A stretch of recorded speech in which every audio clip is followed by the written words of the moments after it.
สบายดีจากแขวงไซสมบูรณ์นะพี่น้องคลิปวิดีโอนี้บอกคำท่ายอยู่ที่เมืองลองแจ้งเป็นเมืองหนึ่งที่มีความหมายของสำคัญทางด้านประวัติศาสตร์ของประเทศลาวนะพี่น้องจุดที่บ่าวคำบินโดรนอยู่นี่ก็คือบริเวณสันภูหมอกเป็นสันภูที่ใหญ่และมีห้องห้อยประวัติศาสตร์ในสมัยสงครามลับลาวนะพี่น้องหรือว่าชิคเก็ตวอร์มาเบิ่งน้ำกันว่าสภาพในปัจจุบันนี้ธรรมศาสตร์เขตนี้เป็นจังใดใจกลางวิดีโอที่ท่านเห็นก็คือบรรยากาศของตัวเมืองลองแจ้งนะพี่น้องแต่ว่าในภาษาอังกฤษเพิ่นจะเขียนเป็นลองเตี้ยงประมาณนี้แต่ว่าในภาษาลาวเฮาก็คือเว้ากันในนามว่าเมืองหลองแจ้งที่จริงเมืองนี้ตะกี้ก็เป็นหมู่บ้านน้อยๆนะพี่น้อง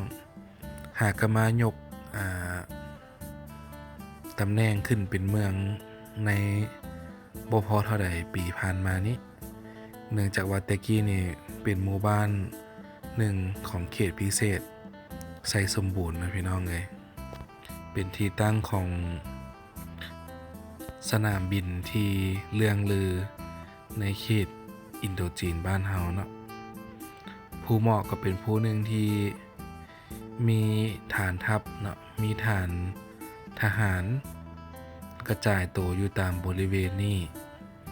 ข้อมูลที่บอกคำว่ามาก็เป็นข้อมูลเกี่ยวกับเรื่องของประวัติศาสตร์เนาะว่าจะเป็นทางลาวเป็นคนเขียนหรือว่าทางไทยเป็นคนเขียนบอกคำก็รับข้อมูล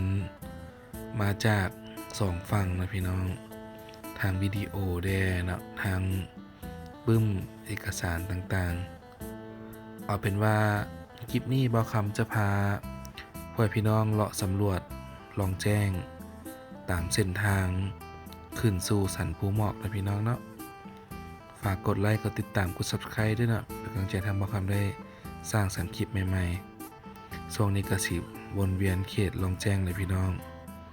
ไปติดตามน้ำกันไปรับชม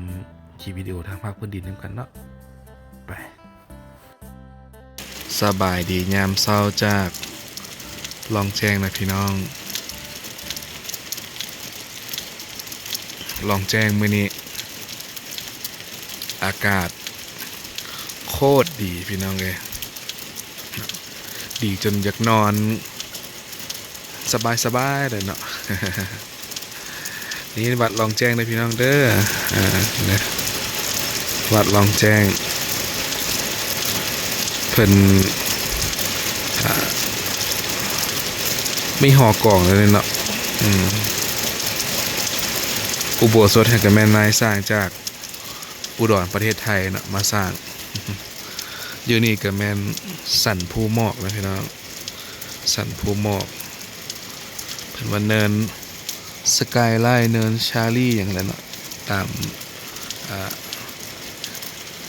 ประวัติศาสตร์สมัยสงครามว่าซั่นซะอากาศดีพี่น้องเดินทางเมื่อยเนาะ อย่างรถนี่ก็ซึมน้อยนึงก็ไปเหยียบอย่างมาเนาะเดี๋ยวบอกคำซอกหาห้านจอดก่อนนี่แหละลองแจ้งในท้ายเดือนมิถุนายน2025นะพี่น้องบอกคำพักอยู่นี่เนาะคืนหนึ่ง180,000พี่น้องเหือนพักอีกอย่างนัดตะวันบ่สีส้มๆแดงๆนี่แม่นเหือนผักของไฟฟ้านะเหือนผักไฟฟ้านี่แหละสภาพบรรยากาศนะ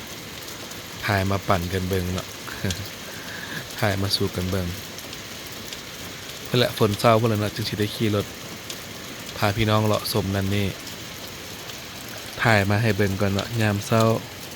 มาลองแจ้งบ่เคยว่าสิบ่มีฝนตกเนาะ มาสุดใดฝนตกสุดนั้น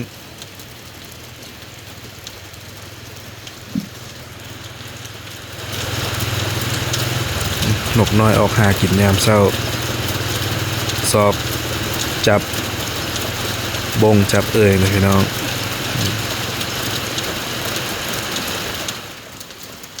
เดี๋ยวประคำหาฝนเช้าแล้วออกไปเช็ครถเต็มนะพี่น้องเนาะติดตามไปน้ำกันที่นี่ลองแจ้งแขวงไซสมบูรณ์เนาะออกมากินข้าวนะพี่น้องหานี่โอเคเลยเด้เฮื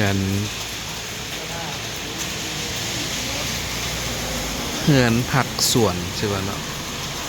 นางไวอินทวงศ์อยู่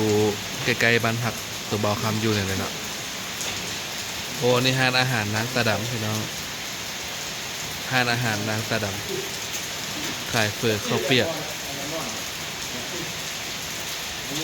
แต่ยังอยู่แคมป์เดินบินในเก่าเนี่ยเนาะ เพราะว่าบ้านเมืองอยู่นี่ตั้งอยู่ออมแอมเดินบินนะจ๊ะเป็นปุ้มๆกันเด้กระจายตามหัวตามหางไปสิละเปิดแซบลองแจ้งไฟบ่มาเนาะว่าสิกินข้าวเพื่อนว่าข้าวบ่สุกเพราะว่าได้บ่1แล้วไฟดับว่าซั่นเด้แล้วกินเฟอกันได้พี่น้องเด้อแซ่บๆเนาะเฟอลองแจ้งเมนูอาหารถึงกับมีต้มไก่ลาดเนาะแกงป่าแกงเพี้ยแกงเกาเหลาลาบงัวก้อยป่าทอดดุข้างทอดชิ้นหมูขั่วชิ้นหมูทอดไข่ตำบักหุ่งตำบักแตงตำบักทั่วเนาะผัดผักรวมมิตรข้าวราดหน้าไข่ดาวหลายอย่างพี่น้องแนะนำด้วยฮานนี่เลยเนาะผู้ใดได้มาลองแจ้งเนาะโอเคเลยเนาะฮานนี่น่าสนใจเดี๋ยวมาทำกินข้าวกับพี่น้องจึงว่ากันตั้งกล้องกัน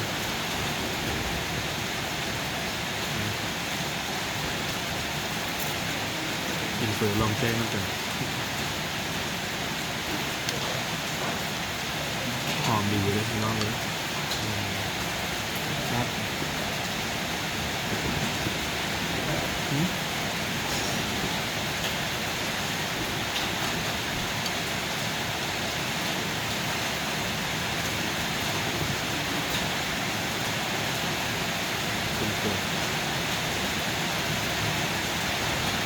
คือก็เปิดเสียงขวาง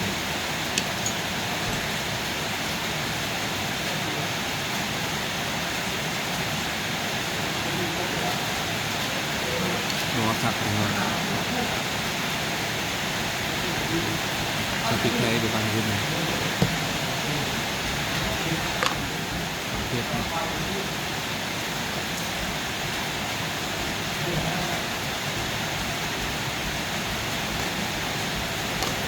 ภาคไปเลย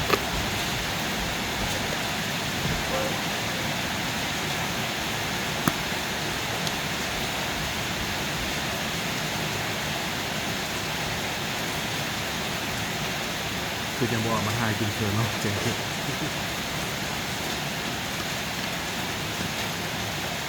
นี่กะลำเป็นหัวกะลำเป็นกะลำเนาะ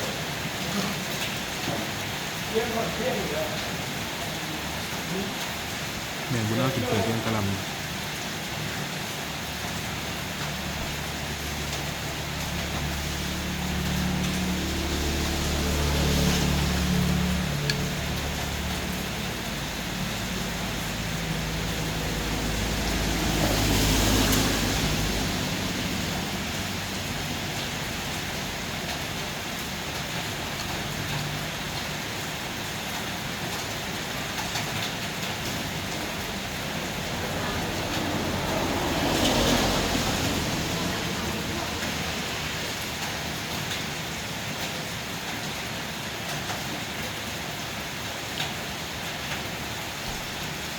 โดด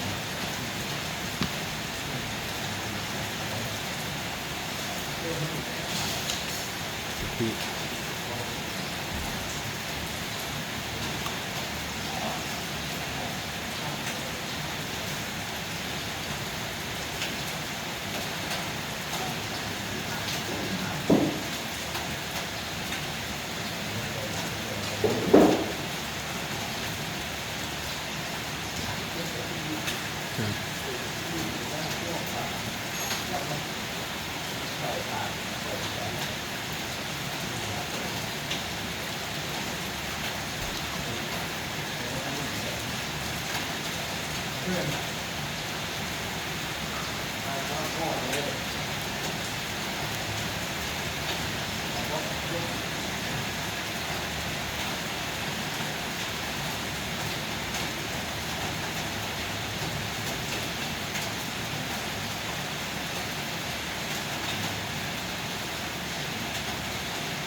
รถเมล์ลองแจ้ง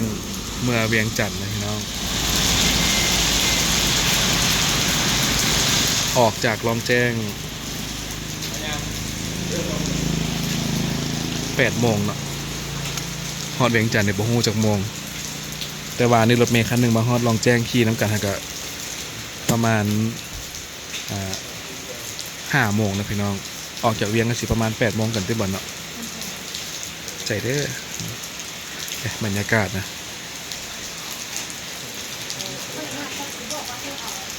ฝนตกปล่อยๆ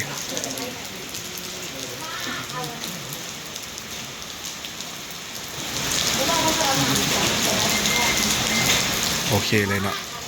ใจได้นี่แม่นเส้นทางไปเขื่อนน้ำเงิม3นะพี่น้องอยู่3 แยกนี่แหละหานน้องสาวขายเครื่องเนาะเพิ่นมาสร้างครอบครัวอยู่พี่นี่กระทางเมื่อใช้สมบูรณ์เนาะเมื่อน้ำย้อนพุ่นแหละอากาศดีพี่น้องฝนตกเนาะเฮ็ดเวียกกับบ่ได้ไฟฟ้ากับบ่มาครับ ลองแจ้งในปัจจุบันเนี่ย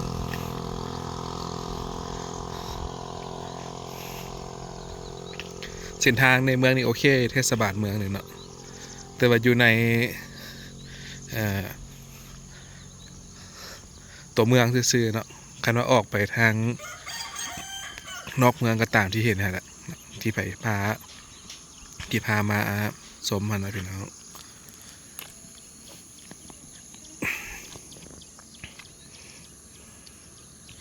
ธรรมศาสตร์เนาะเป็นเมืองบอนมีอย่างเนาะแต่ว่าถูกรอเลี้ยงด้วยประวัติศาสตร์นะพี่น้องชื่อเสียงเรื่องลือตั้งแต่ใดมาเนาะ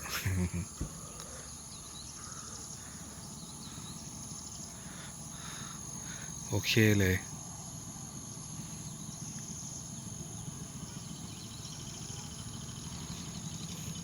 ไผ่ได้กลายแบบการมากาแวซื้อซอยน้องสาวได้เนาะบอกว่าบ่าวคำแนะนำมานั่งลิ่นนั่งอย่างก็ได้อยู่3 แยกทางแวเขื่อนน้ำเงิม3นี่แหละแต่เพิ่นก็บ่ติดป้ายบอกหรอกเนาะว่าอยู่นี่มันทางแวเด้อสินะมาได้เนาะโซนนี้ฮานปิงฮานจีก็เต็มอยู่นี่นี่แหละลองแจ้งในปัจจุบันนะเป็นกระขายน้ำก้อนเนาะขายน้ำก้อนขาย เครื่องดื่มนั่นนี่พี่น้องบรรยากาศดี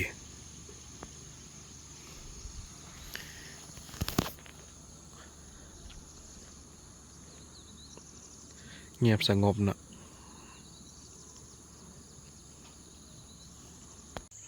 โซนนี้เป็นบอลจอดยนต์นะพี่น้องจะมีฐานบัญชาการเก่าอยู่ออมแอมเนี่ยแหละเนาะบอลจอดยนต์จะอยู่วางกลางเลยป่ะมาทันซะนี่มันห้านข้าวเปียกแซ่บเฝอแซ่บเนาะผู้ใดได้ไก่ไปไก่มากันมาแวได้เนาะห้านแหละเบาคำกินละเมื่อกี้นี่แต่ว่าลืมถ่ายเพราะว่าหิวข้าวแห้งนะเนาะข้าวเศร้าเฝอข้าวสวยต้มร้อน เดือนยนต์นี่แบบว่าฝนตกมาจำใดกับบอนเป็นอุปสรรคนะพี่น้องน้ำไหลลงลึกๆเลยเนาะอยู่นี่เพราะมันเฮ็ดเป็นคอยไปแล้วว่าซั่นซะ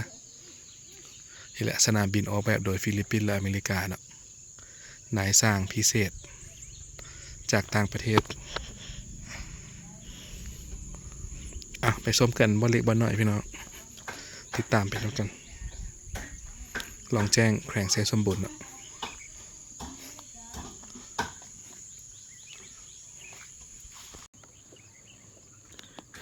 ตูดรถไปเอาเนาะผู้ดีเป็นค่อย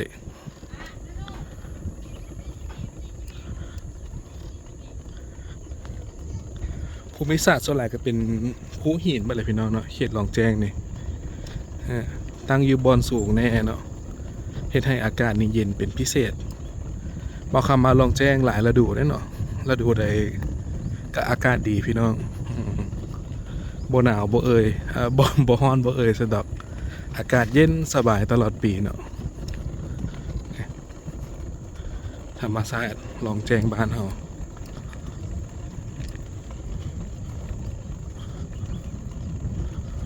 ทางเทิงบนเสาสัญญาณนี่เป็นวังเจ้าชีวิตเก่านะพี่น้องทางเทิงมันมีเป็นกระเลี้ยงแบ่อยู่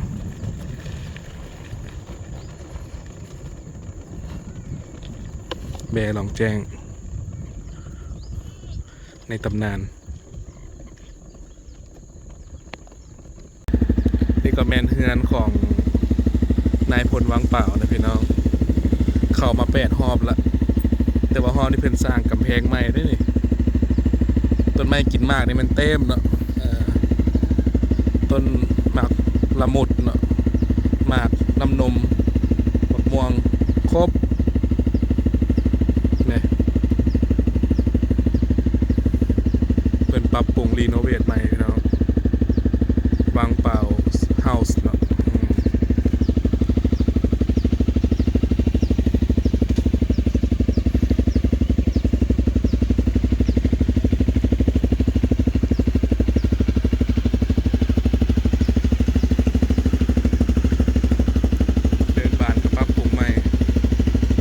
เพื่อนว่ากำลังก่อสร้างเนาะคนคุ้มกระแจบ่อยู่พี่น้องขึ้นไปบ่ได้แต่ว่าคำเคยขึ้นไปแล้วเนาะดาดฟ้ากับบ่มีอย่างกับเพียงทั่วไปนี่แหละบ่ฮู้ว่าเจ็ดเป็นอย่างนะพี่น้องเป็นบ่อนท่องเที่ยวเมืองหลองแจ้งบ่หรือว่าจังใดสภาพบรรยากาศเฮือนนายพลวังเปล่าเก่าเนาะที่หลองแจ้งในปัจจุบันท้ายเดือน6 ปี 2025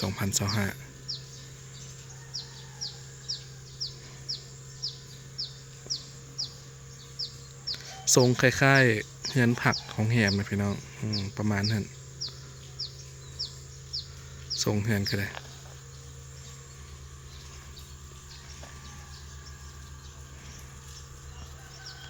สร้างกำแพงก็พาเบิ่งแบบคร่าวๆเนาะจึงว่ากันเติมทายให้เพิ่งเป็นฟุตเทจในหนึ่งเนาะ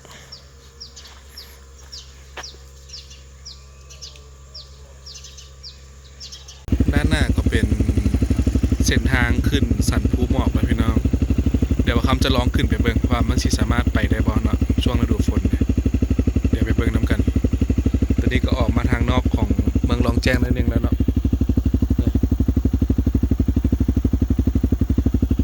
ไปเบิ่งเนาะสันปูหมอกสิเป็นจังได๋หมอกคำเคยขึ้นไปกายได้ซื่อแต่บ่เคยขี่ขึ้นสันปูหมอกจักเทื่อเนาะไปเรื่องคมดื้ออีกทีนึงเดินทางไปเบิ่งน้ำกันนี่มันเส้นทางก่อนขึ้นสันปูหมอกนะพี่น้องเป็นดินหินลอยเนาะเบิ่งน้ำกันกระเทินได้มาแล้วผู้ดีฝนเศร้าได้โอกาสขึ้นมาซ้อมมึงดูติดใจเลยสันปูหมอกน้องบอกว่าลูกกับอ้ายเลยเนาะคือมาสัญญากันอยู่เพียง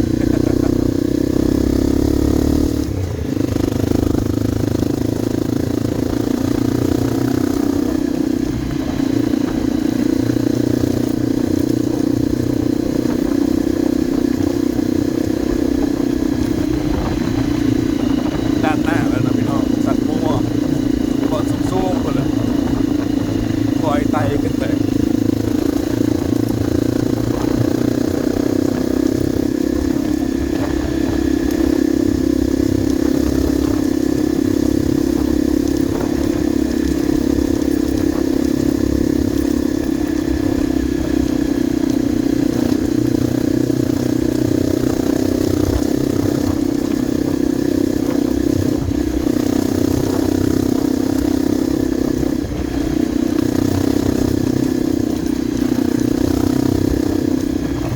มักลุยกันแนะนำเลยเด้อเนาะลองแจ้งมีคำตอบมีตัวอัปโบพร้อมดินะ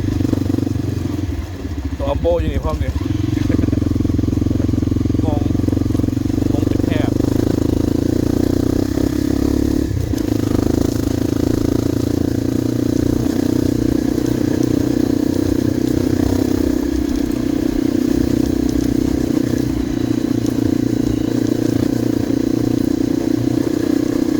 ก่อนนะพี่น้องจากทางยากก็ยากเลย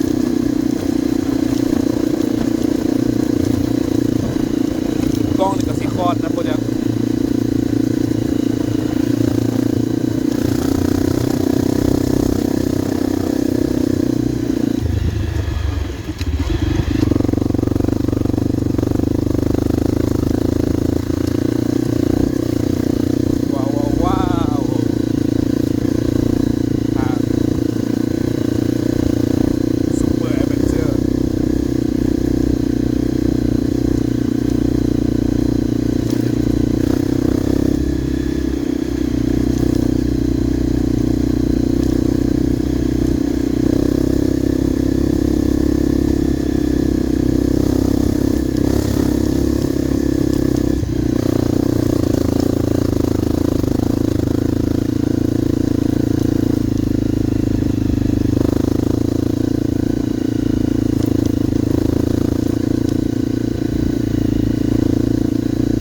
น่าจะเป็นจุดทางขึ้นสันภูหมอกนะพี่น้องเพิ่นเขียนใส่ว่าเขตสงวนแหล่งท่องเที่ยวภูหมอกภูตะการบ้านลองแจ้งเมืองลองแจ้งแขวงไซสมบูรณ์ไปเบิ่งน้ำกันว่าจะมีอย่างให้เบิ่งในนั้นพี่น้องติดตามไปน้ำกันเที่ยวซ้ายนี่จะไปสู่เมืองผาไซเที่ยวซ้าย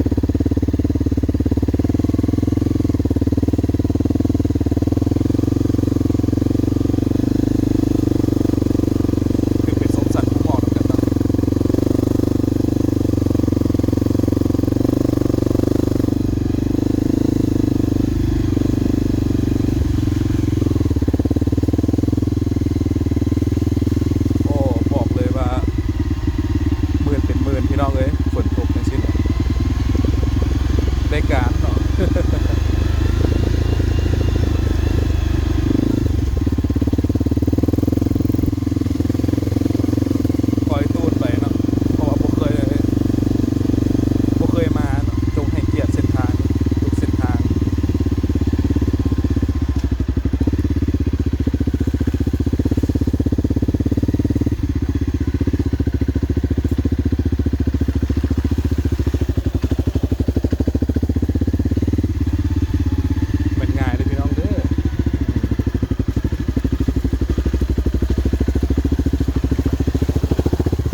เดี๋ยวเบิ่งแผนที่ตื่นก่อนพี่น้องจึงว่ากันเนาะ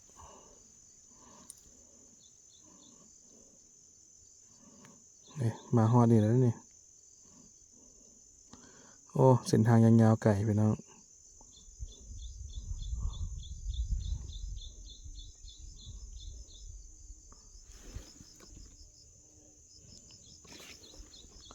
คอยบินมาตื่นว่าเนาะแต่ก็สิบ่เห็นอย่างเดียวพี่น้องเลยเอาโค้งกลับกันซะทางนี้อันตรายพอสมควรอย่ามาผู้เดียวอย่าล่มมันคือยากมูเนาะไปเอานะ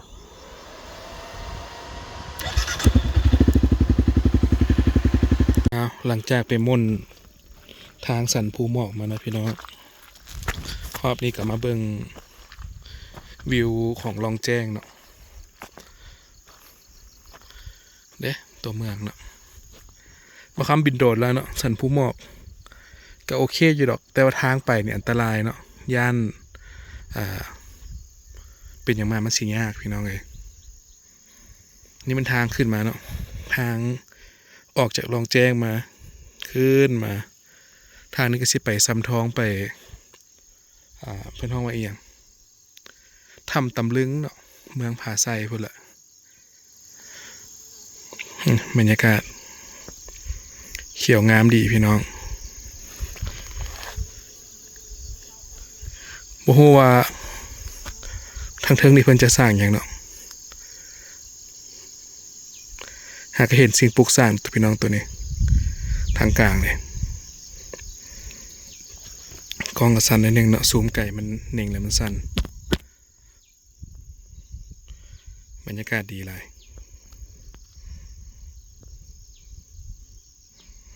เดี๋ยวบ่คำไปฮอดจุดนั้นสิติดกล้องแล้วก็ขี่เข้าไปในตัวเมืองลองแจ้งเตือนหน่อยหนึ่งถ่ายให้ได้หลายที่สุดเนาะเนื่องจากคนบ่ค่อยมาถ่ายเมืองประวัติศาสตร์สมัยสงครามนกกำลัง แจวอยู่เนาะฝนตกหากระเซาธรรมชาติสวยงามนะพี่น้องบอกคิดว่าเมืองน้อยๆสิมีชื่อเสียงในสมัยก่อนเนาะยนต์ขึ้นลงทุก10 นาทีว่าซั่นเด้อต่อก้นกันขึ้นลงเลยทิ่มระเบิดทั่วประเทศลาวเนาะงามไปถ่ายคลิปเป็นระยะให้ได้เห็นได้เบิ่งน้ำกันเนาะลองแจ้งในเดือนมิถุนายนปี2025โอ้เจอฝูงเจ้าถิ่นอีกแล้วพี่น้อง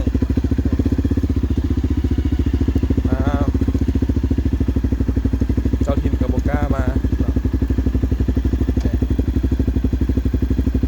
เจ้าถิ่นกับพ่อเจ้าถิ่น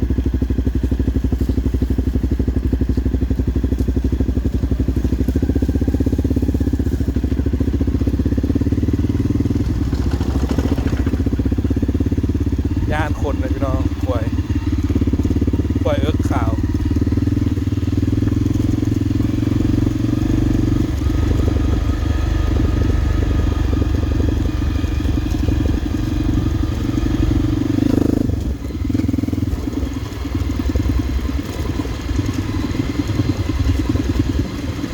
ถ่ายมาอยู่ปัญญาไปเฉลยพี่น้องเลย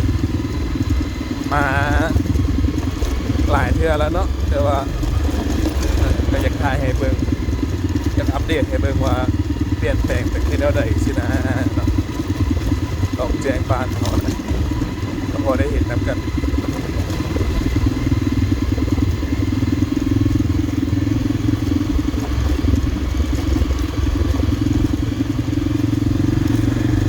แต่นี่ไปหน้ามอน129 หลังเนาะหน้ามอนเมืองบางเวียงเขงเวียงจันทน์